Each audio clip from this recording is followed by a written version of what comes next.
I downloaded this morning, so hopefully, it says 25 minutes. That's what I was given. Or to stop. Whoops, it just disappeared. That's really bad. Okay, there we go. So I speak a lot in a lot of places without clocks, and that's always a really bad thing. So I'll hit start. There we go. So when Chaplain Lowe asked me to speak, I said, sure, but what am I supposed to be doing? So I met with him, and he said, well, just speak about what Jesus has to do with community development. I'm like, okay. So here we go. First of all, I'm an 81 grad of Covenant, so I was exposed to a lot of the same thinking that you've been exposed to. And so I want to start today with the things that we're all rooted in, and that's that creation, fall, redemption story. I'm going to be really fast here and get to the distinctions of community development, right? So we all understand God created all things good. He created humanity in his image. So we talk about the importance of being image bearers, or the imago Dei. That's precious, precious, precious. It's a very special thing to be concerned about. But in creation, he also gave humanity a task. He calls us to be vice regents, right? So that he's like the king, and we're the vice regents to take care of part of his realm, right? And so what that means is two things as we look at the wider world. We're to both tend and care for what is, whether it's the physical world or the human world. So you guys, for example, who are really involved and concerned about creation care issues, that's just rooted in the beginning of humanity and God's call to us. But he also called us to, in the words of Francis Schaeffer, create bounty. At the Garden of Eden, it was perfect, but it wasn't complete. If humanity had never sinned, we weren't going to stay in the garden. We had a task to create bounty, right? And I love that word bounty, better than sometimes just the creation mandate or all that stuff, right? So I was just really deeply indoctrinated in that stuff when I came here. But we know the fall happened, right? And so we didn't lose the imago Dei. We're still that sacred being, but now we're a rebel.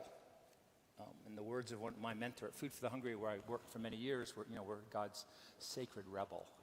And that has implications. So Jesus finally comes, right? And we look in Scripture as to why he came. We look at John 3:16, God so loved the world, and it's important to understand that the word world there is the Greek word cosmos. That does not say man. God so loved humanity that he sent his only begotten son, but he loved all the cosmos, all that he'd ever created. Now, if you move on, obviously humanity is the center issue here, for sure, but there's some bigger picture there. And so Christ comes, he lives a perfect life, dies, and raised again. And so later in Colossians, it says Jesus came to reconcile all things, and the word all there is pantheos, which again, it's the big picture. It's everything he's created. He cares deeply and centrally for humanity, but he's not limited to that at all. And so when I was here, and then of course we have consummation. So we live, in the words of my Bible professor when I was here, we live in the now but the not yet, right? We live in that in-between time. And in Corinthians it says, this ministry of this reconciliation God created, we are now called to be his ministers of reconciliation. So that's a call to all of us. No matter where God takes you, that's your task. Whether you end up in Beverly Hills and you're in that context, you're to carry out the ministry of reconciliation, or you live in the poorest barrio in Kenya, you're to carry out the ministry of reconciliation. So now let's get to community development. What makes the task of that ministry of reconciliation, focused is that we think about people that are experiencing economic poverty and physical poverty. We often talk about that as the poverty of condition. Not enough food, not enough water, there's not enough safety, there's not adequate housing, there's not livable wage jobs, all of that wide span. So community development is just simply saying we want to carry out this ministry in this particular context, right? So, and that makes it no more special than how you carry out ministry of reconciliation in whatever other context you're in. But it does have some dynamics. So one of the dynamics is asking the question, as you look at people in poverty, asking the question, what put them there? Why are they in the state that they're in? And that tends to lead us into two different things in community development that we think about. One is if people are in the situation they're in because basically something has happened that's not their fault. So you've got the recent hurricanes, right, that have come up to Louisiana, and people have lost their homes, right? Many of them have lost their transportation sources. Some of them even have lost their businesses, which is the source of income for their family, right? That wasn't their fault. You could say, how stupid to live in Louisiana, okay, but that's kind of harsh, right? So, or it's the person, family's doing fine, but dad gets really ill, has this bad, really bad illness. They don't have the medical insurance to cover it, and now all of a sudden they've got this huge burden of a medical bill, right? Part of whether you like it or not, the Affordable Care Act is trying to create a safety net so that doesn't just absolutely wipe out people. Whether it works or not, that's another story. Or your cars, the one car you have, and you live here in Walker County where I live, and you work at Amazon. And if you're late 3 times, you're fired, it makes no difference what the reason is. And so your transmission goes to the only car you have. And you can't afford Uber from Walker County, right? There's a lot at stake there, right? So that's what we kind of call crises. And the response that we would say is what gets labeled as relief. You jump in there and you just help. They're missing something and we can provide it, so you provide it, right? And we talk about having a provider-receiver relationship. And so that is incredibly important to do. So I worked for an agency called Food for the Hungry. We're labeled a relief and development agency, recognizing that part of our work is responding to these kind of relief things. Now, for us, they tend to be larger scale things, whether they're famines. When I came into this work, my wife and I started overseas with Food for the Hungry in 1984, living and working in poor communities. A lot of it was around weather. But then in the 90s, it became civil war. You think about Rwanda and all that. And I had friends that worked there, and I was helping work with staff that were working there. I mean, that's a totally different context. But the point is, these big things, but it can be very small scale too, right? Just like I mentioned, the health crisis or whatever it might be. And so we respond. And we don't ask much back of the victims, because they're victims, right? And that's just showing the love of Christ. Studies have been shown that about 10% of all people who are experiencing poverty at any given time, only about 10% of them are in that situation because of a crisis in their life. 10%. Now, we need to do that 10% really well. That's for sure. But that's not the majority of work of community development. It's looking at places where there's a lot more going on, right? Why did that person, when their transmission went, why didn't they have the money to pay for that? Why didn't they have an emergency fund? Whatever, right? So we start digging deeper, and we start seeing really complicated causality. And if you want to just take what community development is, it's basically helping people look at their reality, making decisions to improve their reality, and then being able to act upon that, right? That's really what development is, right? And that's 90% of the work of development. Now, we use the term community development because historically, this work was very international, very rural. So you had the idea, here's this distinct community and this distinct community, and that's where it got its name. But the reality is, you can do development at a household level. And for a lot of you guys, our churches, right, that's where we tend to live and work.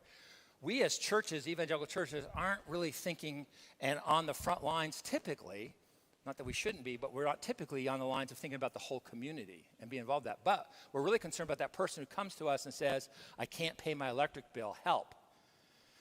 And typically, there's a process of trying to figure out, why can't you pay that? And is it just something's happened in your life that makes this impossible for you to do? Some crisis happens, well, then you help with the bill. But most of the time, there's stuff underneath that, right? And so it's digging into whatever that stuff underneath it is to try to get at what would help people move forward in life. And so we have a couple key principles in our work that are really important to us. One is this idea of asset-based development. I was trained in the 80s when we went out to do what was called a needs assessment in a community. And the thinking was, let's get to the root causes And then let's work on those root causes. Because if you get at those root causes, boy, so much good happens out of that. That's not bad thinking.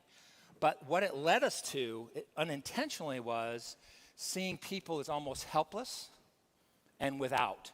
And we had to fix it. And boy, that is a huge, huge slap in the face of them as image bearers.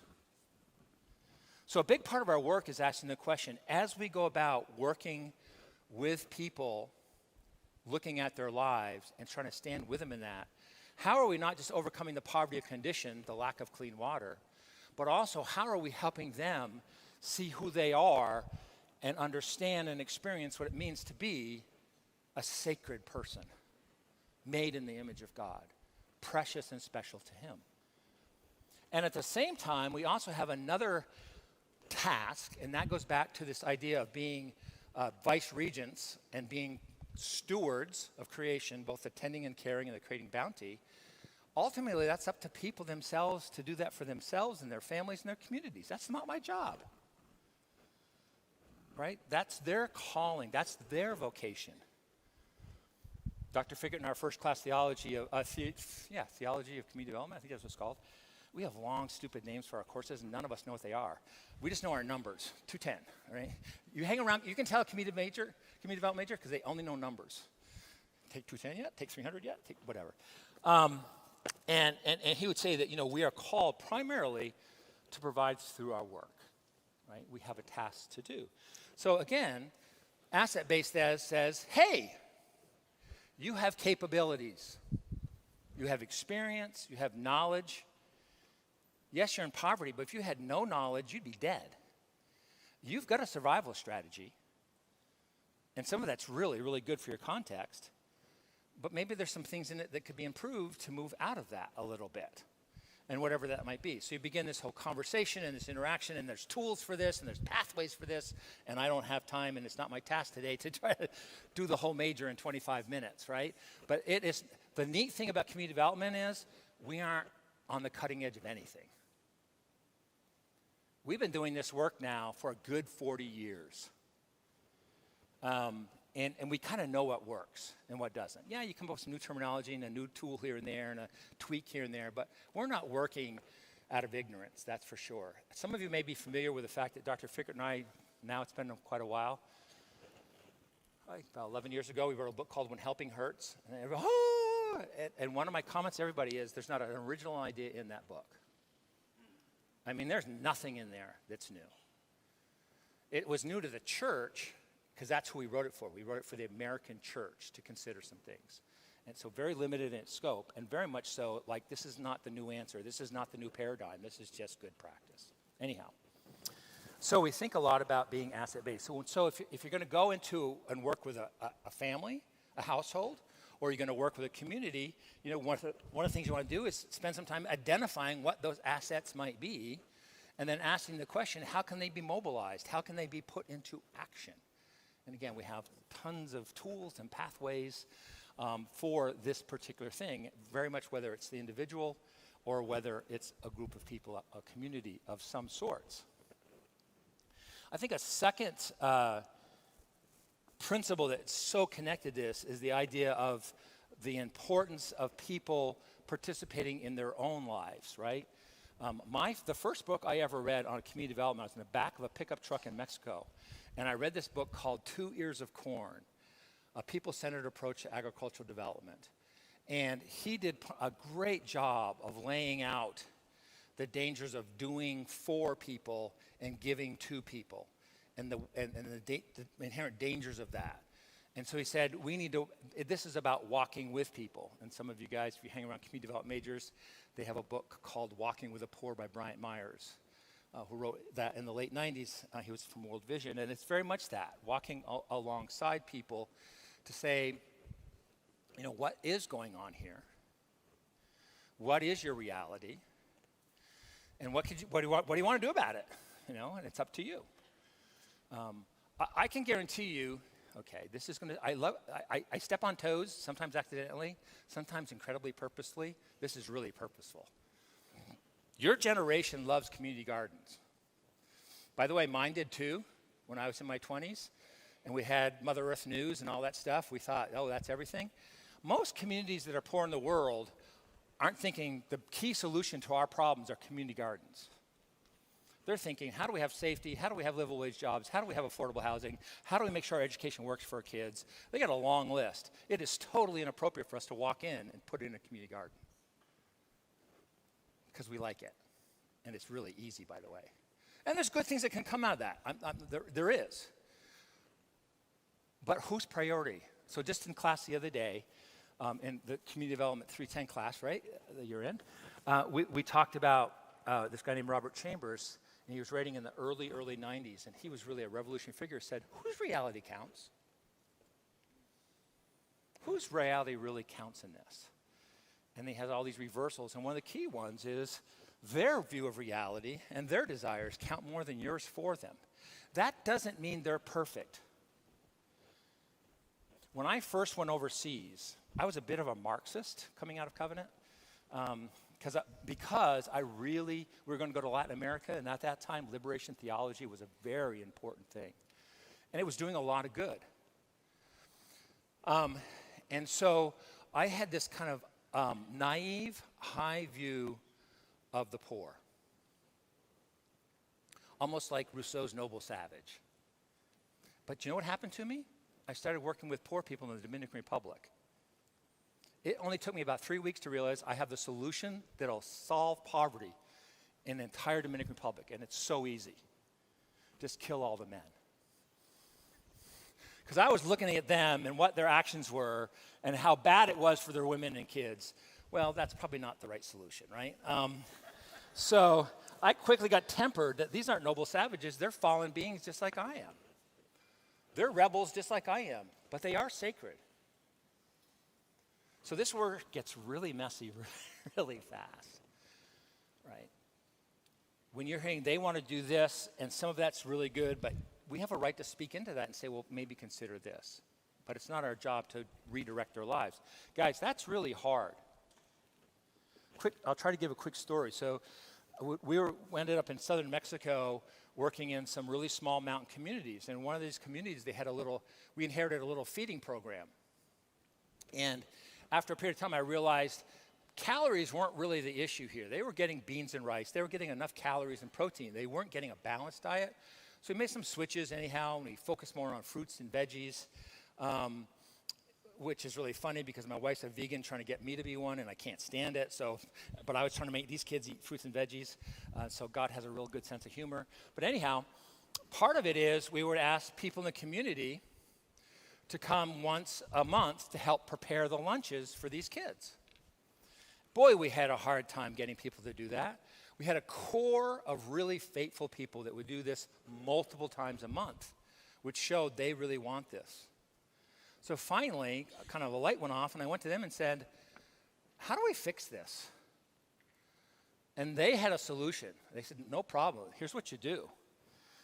You make it conditional that if you don't come and do your 1 month of the 1 day a month, this is just one lunch a month, then your kids can't eat. And what they came up with was the next month. Now, nobody's going to die. Nobody's going to die. And that's what they came up with. Guess who was tasked? Guess who was tasked with being the bodyguard or the gatekeeper or whatever the bouncer? Me. And I can remember standing there outside this little feeding center, and this little 10-year-old girl would come up with her 6-year-old and 5-year-old brothers and get ready to walk in. And what we did was if you worked, you got a little coupon that you could use. And I would have to communicate to them, no, you can't eat. And this was a huge change because this feeding program had been going on a couple years. And sometimes they try to push by me. So here I am. I went overseas to show the love of Jesus to people, and I'm pushing away 8-year-old children from eating lunch. Think that felt good? Think that felt good? I'd come home and cry and say, what in the world is going on here? But we kept at it, and eventually guess what happened? most of the families realized, okay, this is real. They started coming in, and that led to all sorts of different innovations as people started realizing this outside agency isn't just coming here to give us stuff. And that was the beginning, but it comes at a cost. And sometimes this work really comes at a cost. So back to participation, right? It's not just we've designed for you to put in a well system and your job is to dig the trenches. It's like, let's sit together and find out if water is even your key issue. I know it is, but unless you think it is, then we can put it in, and the first time the pump breaks, guess what happens? Nobody fixes it because it's not that important to them. And the world, most of us don't want to go back to the communities we worked in because we don't want to see all the things that didn't stay. We love to talk about sustainability, but we're really afraid. And so this work is complex because it's human people that they themselves are entrapped in their own sins. They're entrapped in cultures that are teaching them bad things, and they're trapped in systems that aren't fair. And we're becoming much more aware of that, right, in the U.S. This is not, if you think that you're here in this room because it's a level playing field, that's a lie. You're here because, like me, you're a person of privilege. 30% of Americans graduate from a four-year university. And there's multitude of reasons for that. But you're the elite, guys. I just did a Christ and Culture lecture last week on consumerism, and if you start looking at the numbers and median incomes and all that, the only conclusion I can come to is I'm the rich young ruler of Scripture, and so are you, right? So I don't want to go off on that tangent because I'm supposed to stay within community development, but that's a really big deal, kind of appreciating that. Now, that doesn't lead me to give away everything I have, but it does makes me feel very responsible for the wealth and power God gave me. And so it's not just about working with this family, it's also asking the question, why is all this new construction of apartments in Chattanooga that's going on the last 5 years, why is it that the average price for these apartments is over $300,000? Where's the policy that helps make sure there's some affordable housing being mixed into this, right? So that's part of our work. People who are in our major, yes, we look a lot about what it means to be right in the community because we want people to understand that. So if you do end up at the policy level, you've got you're less naive. And you have a better sense. And you get a much better sense that no matter what lever you pull, there's unintended consequences. I was just talking to Chaplain Rowe just before I came up, and I don't know what you said to me, something about being older, thank you. I am 64. When I left Covenant College, Dr. Davis and I graduated at the same time, so did Tim Morris, a bunch of us. Dr. Pennington, we're all here together. Dr. Morton, the history Morton. We walked out with a real sense of the call was to go conquer culture for Christ. And what life has done is temper what that looks like. So my point is, if you're a person who really cares about the poor and is willing to see failure, then our major's for you. If you're a person who must see everything work, then stay away from us. Because our basic motto for our major is, it's not about success, it's just about being faithful. Because most of what we try doesn't work. And that's not a cynical view at all. I am definitely not a cynic. It's just looking at that and being okay with that and keep on being faithful. So thank you for your time. And I stopped with a minute to go. Look at that.